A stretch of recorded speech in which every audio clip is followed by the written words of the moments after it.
네,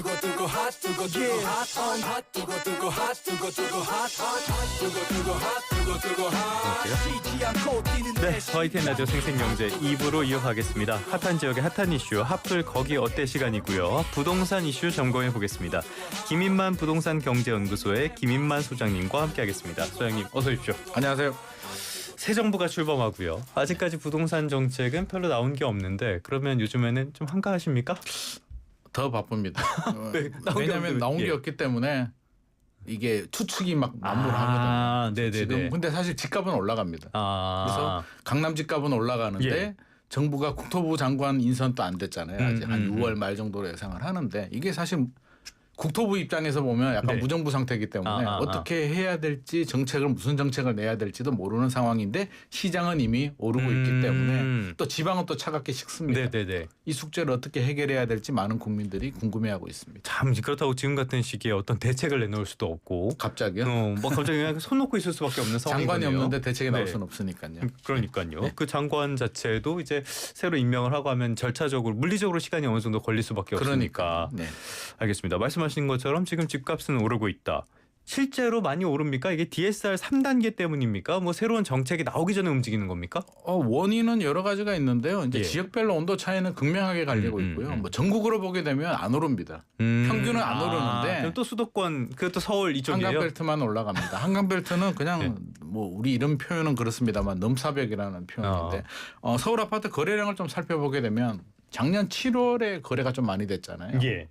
스트레스 DSR 2단계 2달 연기하고 미친 듯이 올랐는데 작년 7월이 9,200건이었습니다. 약 예. 9,200건인데 올 3월이 토지거래가고요. 풀었다가 묶었다가 하면서 1,227건으로 꽁꽁 네네. 뛰었고요. 4월이 5,400건인데 좀 내려가긴 했는데 이게 상대적인 비교고요. 5,000건도 상당히 거래가 많습니다. 작년 10월, 9월부터 올 1월까지는 3,000건대를 네. 유지했기 때문에 5,000건도 많은 숫자고요. 문제는 이제 5월부터인데 5월 집계는 아직 끝나지 않았습니다. 6월 30일까지 그렇죠, 기다려줘야 그렇죠. 되는데 예. 제가 매일 모니터링하고 있거든요. 네. 이틀 전에는 5,400건, 네. 어제는 5,800건. 우리 생생경제 나오기 전에 제가 또 바로 확인했는데 오늘 보니까 6,358건입니다. 아, 무섭다. 쭉쭉 올라갑니다. 예, 예. 그래서 한 8,000건 정도 나올 것 같은데 6월은 더 많이 나옵니다. 스트레스 DSR 미리 당겨서 하자는 네네네네. 수요까지 겹치게 되면서 7월이니까. 6월은 많이 올라가고요. 7월은 이제 7월이 제일 중요합니다. 7월에 계속 올라간다면 정부가 무섭게 개입을 해야 되는 부분이고요. 네네네. 7월이 안정이 된다면 스트레스 DSR 3단계 효과가 있네라고 해서 기다려줄 수도 있으니 변곡점은 7월이 될 것 7월이 같습니다. 중요할 것이다. 알겠습니다. 이거 한강벨트에 안 사는 사람들은 이거 서러워 가지고 어떻게 사나 싶은데 한강벨트에 살려면은 얼마나 있어야지 살 수 있습니까? 우리 YTN 연봉이 적게 주진 않는데 아니, 아마 뭐, 한 30년 40년 하나도 안 쓰고 모아도 진짜요? 지금 사기가 힘든 네. 정도가 되고 있습니다. 앞으로 30년이면 저는 이미 살아있을까? 잘 모르겠네. 아무튼 간에. 자, 지금 이런 상황들 굉장히 불안정한 시장이 이어지고 있는 상황이라고 볼 수가 있는데 또 하나 이재명 대통령이 이제 취임한 지 일주일이 조금 지났어요. 네. 근데 그새 매물을 거둬들이는 집주인들이 있다. 이거는 또 어떤 배경, 어떤 심리라고 봐야 될까요? 뭐 여러 가지 이유가 있는데 일단은 뭐 공급 부족은 우리가 다 아는 사실이고요. 금리 인하 기조도 우리가 다 알겠고 예. 또 상승 흐름이 이제 한강벨트 쪽은 계속 토지거래가 구역이 사실은 토지거래가 구역을 풀어주기 전만 하더라도 우리 그런 얘기 많이 했잖아요. 네. 정치적 불확실성 때문에. 그렇죠, 그렇죠. 좀 기다려야 된다. 관망해야 된다라고 했는데 토지거래가 구역이 풀리면서 그런 용어 자체가 사라졌습니다. 너무 그냥. 섣불렀어요. 네. 그냥 잠자는 사자의 콧대를 한 3개를 뽑아버린 것 같은데 그때 이후로 흐름 자체가 완전히 바뀌어버렸고요. 뭐 대출 규제, 스트레스 DSR 영향도 있고 예. 저는 이런 부분도 있는 것 같습니다. 우리 이게 과거 경험에 대한 학습 효과인데 민주당이 집권하면 집값 올라가지 않냐. 어떤 징크스 같은 게 그렇게 돼버려가지고. 공교롭게도 네. 문재인 정부 집값 많이 올랐고요. 네네네. 또 거슬러 올라가면 노무현 정부 시절에도 엄청 집값이 올랐죠. 폭등했는데 또 이명박 박근혜 정부 때는 집값이 또 안정됐단 말이에요. 그래서 공교롭게도 이렇게 공식이 만들어졌는데 사실은 이 공식이 저는 논리적으로 맞지는 않고요. 아니 뭐 정책이 엉망이었던 건 맞는데 그렇다고 해도 당시에 뭐 돈이 많이 풀리고 여러 가지 다른 요인들도 있었잖아요. 그리고 뭐 김대중 정부는 진보임에도 집값 잡기 위해서 또 네. 규제를 오히려 풀었고요. 노태우 정부는 또 규제를 했기 때문에 네. 사실은 맞지는 않습니다만 좀 반면교사할 필요는 있겠다. 그래서 지금 또 이제 세금 규제는 좀 자제하겠다라고 하는데 세금 규제를 안 하는 게 중요한 게 아니라 왜 그런 부작용이 생겼을까를 좀 한 번 더 되짚을 필요는 있는데 문재인 정부 정책을 좀 거슬러 올라가게 되면 우리는 정책이 잘못됐다라고 하는데 잘못된 부분은 있습니다만 기본적으로 집값이 올라가니까 규제할 수밖에 없었는데 너무 자신감이 넘쳐가지고요. 우리는 달라라고 해서 집 사지 마. 우리가 집값 잡을 테니까 집 사지 마라고 2017년에 자신 있게 얘기를 했는데 오만했던 거죠. 그건 뭐. 예. 안 사고 기다렸는데 집값이 올라가니까 그 기다림이 이제 분노로 변화가 되고요. 세금 규제 같은 경우는 세금 규제를 할 수도 있습니다. 집값이 올라가면 규제를 해야 되는데 밸런스가 안 맞았던 것 같아요. 종부세를 많이 올리게 되면 너무 부담스러워. 너 부담스럽지? 그러면 팔어. 왜 가지고 있어 강남 집을. 그럼 거래세를 낮춰줘야지. 거래세를 낮춰줘야 되는데 그때는 거래세도 올렸습니다. 매물 잠김 현상이 생기면서 집값이 폭등했기 때문에 그런 점을 감안해 본다면 이번 또 세금 규제 하셔도 됩니다. 세금 규제가 문제가 아니라 밸런스만 맞춰준다면 저는 충분히 해도 된다라고 생각을 하고 있습니다. 뭐 생각을 가지고 정밀하게 규제를 한다면은 문제는 없을 것 같은데 사실 문재인 정부 때 보면은 그 정책 자체가 너무 화들짝 놀라고 엉망진창으로 만들어서 일관성도 없었고요. 왔다 갔다 하고 굉장히 불안해하고 이러니까 국민들은 또 더 불안해하고 그랬던 것 같습니다. 그렇게 갔었다라고 봐야 될 것 같습니다. 사실 뭐 이번에도 그렇게 될지는 모르겠고요. 뭐 이번엔 좀 잘 잡았으면 좋겠어요. 어쨌든 아까 7월이 굉장히 중요하다라고 말씀을 해주셨는데 자 그렇다면은 우리가 앞으로 한번 내다볼까요? 이런 상승세 일시적일 가능성이 있다. 스트레스 DSR 3단계가 시행되면은 그때부터는 잠잠해질 것이다. 이런 전망도 나오는데 소장님은 동의하십니까? 마음은 이게 사실 머리는 동의하고 싶은데요. 이게 마음은 쉽지 않을 것 같다라는 생각이 듭니다. 그렇게 쉬울 것 같으면 무슨 고민이 있겠고 역대 정부들은 왜 집값 때문에 그렇게 고생을 했겠습니까? 앞서서 제가 입주 물량도 부족하다. 서울 이야기입니다. 금리도 내려가는 추세다. 또 거기에 여러 가지 뭐 심리적인 요인들, 집값 상승 요인들 이런 게 맞물려 있기 때문에 단순하게 스트레스 DSR 3단계 때문에 한 달, 두 달은 주춤할 수는 있는데 그게 근본적인 추세의 흐름 자체를 바꾸기는 어려울 것 같고요. 저는 서울 집값을 보게 되면 무슨 생각이 드냐면 혹시 자녀 있으세요? 있죠. 보통 이제 제 애는 좀 컸는데 중학교 때 생각해 보면 중2병이 걸리거든요. 이게 중2병이 걸린 자녀를 생각해 보면 이게 서울 집값 같은데 중2병에 걸리면은요.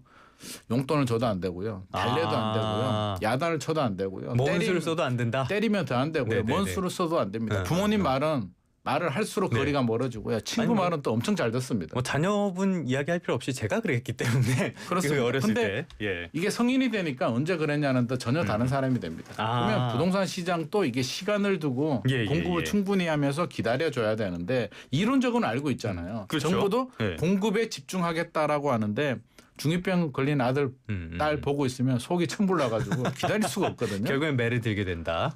그래서 결국 부동산 정책도 그렇게 되기 때문에 참 어려운 숙제인 것 같습니다. 자, 근데 서울에서 공급을 늘리려고 그러면은 일단은 택지도 없고 뭐 없잖아요. 할 방법이. 무슨 방법이 있습니까? 그게 가장 관건이죠. 서울에서 공급을 늘릴 수 없다는 게 가장 관건이고요. 유일한 방법이 재건축 재개발인데 재건축 재개발을 해도 사실은 공급이 늘어나지 않습니다. 일부 늘어나는데 문재인 정부 때 생각해 보게 되면 1년에 한 4만 7천 호 정도 공급 물량이 입주 물량이 나왔거든요. 집값이 폭등했는 이유가 앞서서 이제 매물 잠김 현상, 매물이 안 나왔기 때문입니다. 그러면 두 가지가 다 맞아 떨어져야 돼요.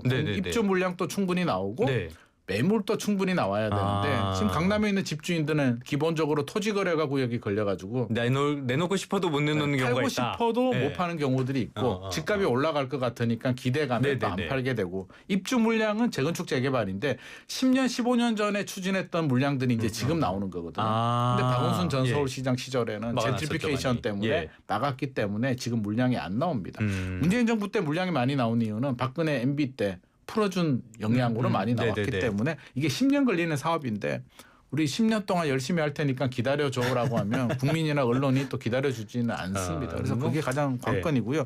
근본적인 문제는 서울은 주택 부족이 아니라 수요 과잉입니다. 수요가 너무 많은데 이 수요를 분산하지 않으면 현실적으로 답이 없는데 분산하는 것도 또 어려운 일이니까. 이건 정말 국가적인 과제죠. 수요를 분산한다는 건. 중2병보다 더 어렵습니다. 알겠습니다. 이 재건축 재개발을 한다 그래도 뭐 엄청나게 공급이 들어가는 거 아니고 예를 들어서 둔촌주공이 원래 10,000가구였던가요? 그게 올림픽 파크 포레온이 되면서 지금 12,000세대가 됐죠. 원래는 그게 6천 얼마였나 5천 얼마였나 아마 그 정도였는데 늘어나긴 했는데 올림픽 파크 포레온 12,000세대가 작년 말부터 올해 입주했거든요. 예. 뭐가 달라졌습니까? 그 정도 그렇죠, 나와도 그렇죠. 안 된다는 건데 그 정도 물량 또 내년부터는 나오기도 힘들다라는 게 가장 큰 문제입니다.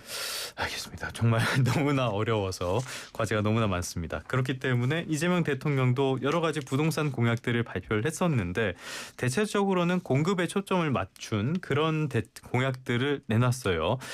자, 지금 이 공약 중에서 어떤 것들을 속도내서 빨리 좀 나와줘야 되겠다라고 보시는 거, 소장님은 어떤 걸 보십니까?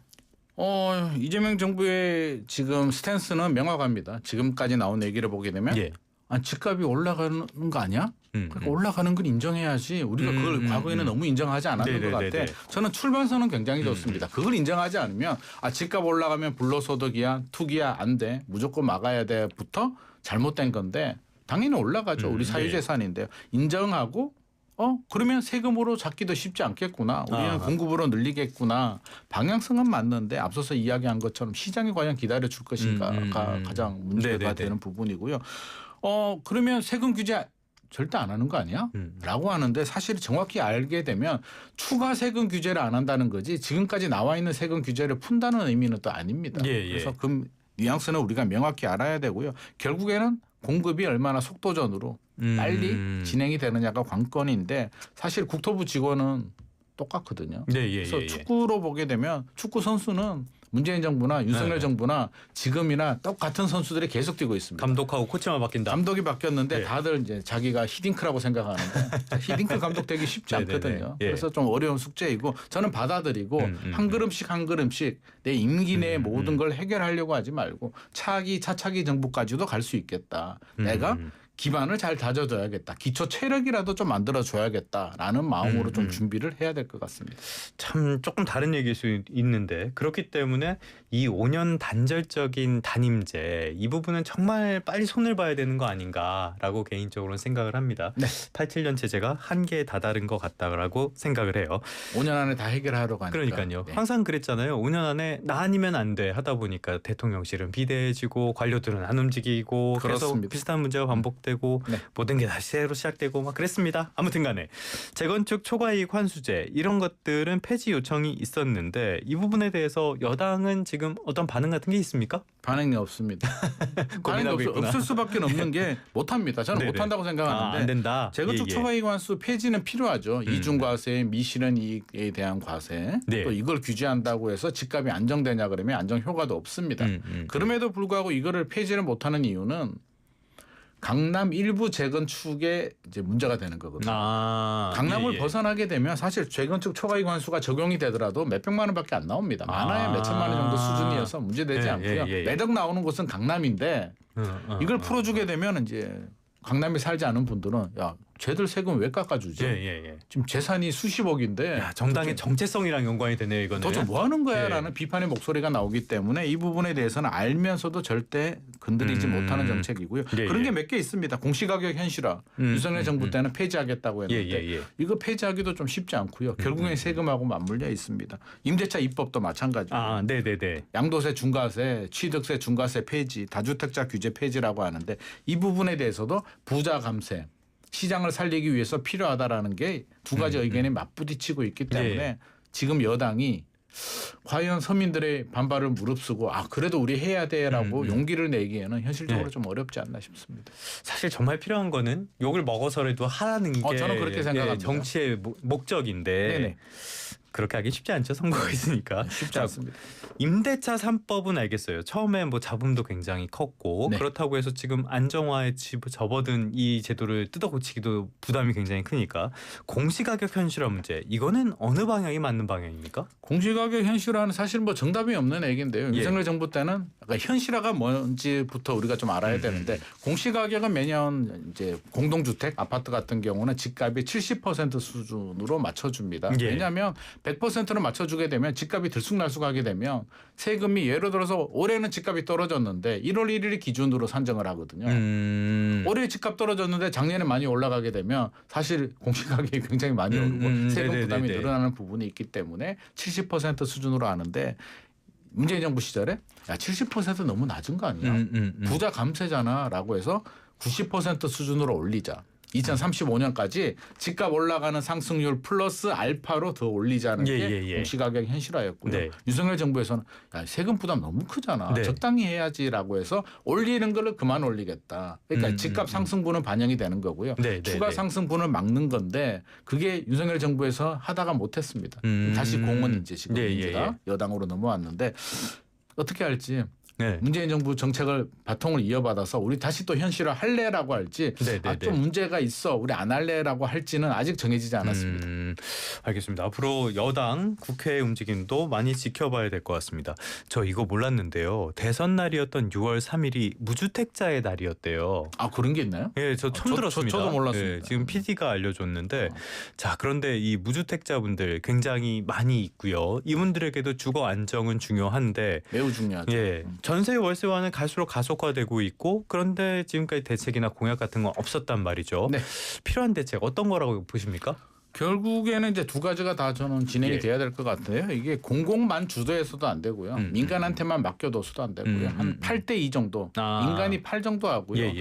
소외계층이라든지 부족한 부분에 대해서는 공공이 이 정도의 역할을 해줘야 됩니다. 민간, 공공 모두 다 역할을 충분히 해줘야만 그래도 힘들지만 진행이 되는 부분입니다. 지금 공공 주도로 여러 가지를 하겠다라고 하는데요. 신도시 개발 차질 없이 진행이 돼야 될 것 같고요. 공공 임대나 또 공공 분양 주택들도 너무 적어요. 너무 물량이 안 나오는데 저는 좀 물량을 늘릴 필요도 있겠다. LH, SH, GH 공사들 좀 노력을 좀 많이 해야 될 것 같고요. 민간에서도 공급 물량 많이 나와야 되는데 요즘 분양가 보면 깜짝깜짝 놀랍니다. 그래서 저는 분양가 상한제도 지금은 주변 시세 대비 한 30%를 깎아버리거든요. 그러면 건설회사들은 남는 게 없기 때문에 공급을 안 하려고 합니다. 그러면 그렇게 많이 깎지 말고 저는 한 10%에서 15%만 깎자. 대신 좀 지역을 확대해 주자. 지금은 강남 3구, 용산구와 공공 택지만 적용이 되거든요. 그게 아닌 지역들은 시세 그대로 분양가를 올려버리기 때문에 터무니없어요. 그래서 저는 지역은 확대해야 돼. 할인폭은 좀 깎자. 그러면 서로가 좋지 않겠냐라는 생각을 가지고 있습니다. 이런 정책들을 좀 적용을 좀 해주면 좀 도움이 되지 않을까. 적어도 생애 최초 무주택자들이 내 집 마련하는데 분양가가 천정부지에 올라가게 되면 시세대로 나오면 그게 무슨 의미가 있겠습니까? 그렇죠. 분양가라도 건설회사들이 손해보지 않을 정도로 한 10% 정도만 깎아도 건설회사들 손해보지 않습니다. 여러 가지 진짜 고민할 게 많은데 하나 진짜 고민되는 거 하나. 어찌됐건 전세는 시간이 갈수록 없어질 수밖에 없는 제도다라고 봤을 때 정부가 월세 쪽에 어떤 지원책 이런 것들을 강화할 필요도 있을 것 같거든요. 이런 건 방안이 있을까요? 지금 준비해야 될 여러 가지 중에 하나라고 보여집니다. 저는 사실 전세제도 좋은 제도라고 생각하거든요. 우리나라에만 있습니다만. 뭐 빌리는 사람 입장에서 굉장히 유리한 제도니까. 그런데 이제 전세금이 불안하니까 이제 문제가 되는 부분인데 그럼 역설적으로 물론 월세로 가는 걸 저는 바꿀 수는 없다고 생각합니다. 선진국들이 다 월세를 가지고 있는데 우리만 전세를 가지고 있다면 뭔가 좀 잘못된 거긴 맞죠. 후진적인 정책은 맞는데 우리나라에서 잘 시행되고 있다면 충분히 의미가 있고요. 일본에서도 한국 전세를 연구를 하고 있다고 합니다. 아니 뭐 전 세계에서 다 하던데요. 뭐. 이게 뭐지? 한국이 왜 이런 제도를 가지고 있지라고 나름대로 의미가 충분히 있기 때문에 저는 전세 사기 예방 전세금 안정성에 대해서도 대책이 나와서 소멸되는 걸 좀 막아주면 좋을 것 같고요. 월세로 가는 부분에 대해서는 주거비 부담이 굉장히 크기 때문에 이 부분에 대해서 뭐 저소득층이라든지 신혼부부들 또 청년들에 대해서는 어떻게 또 뭐 바우처를 지원해 주든 어떻게 지원을 해 줄지도 이번 이재명 정부에서 풀어야 될 숙제가 아닐까. 궁극적으로는 또 역시나 똑같은 공급 물량이 많이 나와야만 해결이 되는 문제인데 쉽지 않고요. 또 하나는 이제 수요 분산이기 때문에 지방이 좀 잘 살 수 있도록 지방에 계시는 분들이 대학교 직장을 찾아서 서울 수도권으로 굳이 오지 않아도 충분히 잘 먹고 잘 살 수 있도록 일자리라든지 좋은 대학교 지방에 투자 좀 많이 해주면 좋을 것 같습니다. 그럼 정말 필요한 대책이긴 하죠. 갑자기 생각난 건데 오래전에 그 유럽이나 미국 같은 데서 부동산 관련해서 박사학위 따신 분들 박사 논문을 보니까 다 한국의 전세제도 이런 거랑 연관된 굉장히 재밌는 제도입니다. 네, 우리나라의 굉장히 독특한 제도라고 할 수가 있으니까요. 자, 지역으로 한번 가볼까요? 세종시 대선 기간 동안 굉장히 뜨겁고 다녀오시기도 했었잖아요. 요즘 분위기는 어떻습니까? 요즘 분위기는 살짝 한풀 꺾인 것 같습니다. 통계를 보더라도 지금 한국부동산원 주간 매매가격 지수 변동률을 보게 되면 0.07%까지 떨어졌거든요. 이게 4월 초에 한참 분위기 뜨거웠을 때 0.48%까지 껑충 뛰어 올랐는데 분위기가 좀 한풀 꺾인 것 같습니다. 아마 통계가 나오면 나올수록 저는 내려올 것 같습니다. 현장 분위기를 보더라도 좀 차분하고 이제 잠잠하다라고 생각이 되는데 결국에는 이제 국회 이전은 다 예상을 했고요. 네. 대통령 집무실이 올 수 있다라고 해서 이제 기대감이 단기간에 한 3월 4월 중순까지 폭발했는데 너무 많이 올랐는 피로감은 누적이 되어 있고요. 예. 이재명 대통령께서 청와대로 간다고 했죠. 청와대로 간다고 하니까 그냥 찬물을 확 끼얹어 버렸습니다. 나중에 이제 뭐 세종으로 갈 수도 있겠습니다만 세종시 입장에서는 용산에서 바로 세종으로 오기를 좀 바라지 않았을까. 마음은 현실은 쉽지 않습니다만. 그래서 분위기 자체가 기대감이 좀 꺾였고요. 너무 단기간 급등을 했고 여러 가지 이유들이 있기 때문에 저는 이게 정상이다. 그런데 가격이 아직까지 떨어지지는 않습니다. 호가는 올랐고 거래가 잘 안 되고 이제 조용한 분위기이기 때문에 여기서 안정을 찾는 게 맞지. 계속 올라가서 또 규제 지역으로 지정되는 거는 바람직하지 않은 것 같습니다. 않죠. 그거는. 아니 뭐 국회나 기업이 간다 그랬을 때는 지역에 호재가 되는 거는 분명한데. 그렇습니다. 대통령실 가는 게 왜 호재가 되는 거예요? 오히려 부작용이 더 많습니다. 고도 제한이라든지 시위도 여러 가지 규제들. 시위 네. 머리 아픕니다. 그래서 왜 실질적으로는 도움이 되지 않는다는 점 제가 한 번 더 말씀드리고 싶습니다. 차라리 기업이나 다른 일자리 가지 못했던 공공기관이 가는 게 훨씬 더 이득이 많습니다. 그럼요. 기업이 가는 게 훨씬 지역 경제에는 도움이 많이 되죠. 네. 끝으로 이번 주 부동산 시장 한 줄 평으로 정리해 볼까요? 이번 주도 양극화, 한강벨트는 여전히 상승. 현장에 가보면 제 아시는 분이 뭐 7.8기가 아니라 4.5기 했다고 하는데 4번 실패하고 계좌번호를 못 받아가지고 돈을 들고 갔음에도 불구하고 5번 만에 성공했다고 하는데 강남 한강벨트는 4.5기 상황이고요. 지방은 여전히 차가운 상황이기 때문에 정부도 투트랙 정책 좀 잘 마련을 해서 국토부 장관 인선이라도 저는 좀 빨리 좀 해서 어떤 대책이 나오든지 세금 규제 안 한다고 하는데요. 제가 뭐 제 의견 살짝 말씀드리면 가장 먼저 규제 지역은 먼저 지정을 할 것 같고요. 조정 대상 지역, 또 토지 거래가 구역, 한강벨트 쪽은 지정이 될 것 같고요. 7월에 스트레스 DSR 3단계 시행이 돼도 집값이 올라가게 되면 대출 규제, 나 15억 이상은 안 해줄게라는 대출 규제 나오고 그럼에도 불구하고 집값이 계속 올라간다. 결국에는 세금 규제 또 나올 것 같습니다. 결국은 할 수밖에 없을 것이다. 네네. 알겠습니다. 지금 조금 전에 코스피가 2,900선을 돌파했습니다. 3년 5개월 만인데요. 오늘도 외국인들의 매수세는 이어지고 있고요. 주식은 이렇게 오르더라도 집값이 이렇게 오르진 않도록 정교한 정책을 마련할 필요는 있어 보입니다. 지금까지 김인만 부동산 경제연구소의 김인만 소장님과 함께 부동산 다양한 이슈들 점검해봤습니다. 오늘 말씀 고맙습니다. 감사합니다.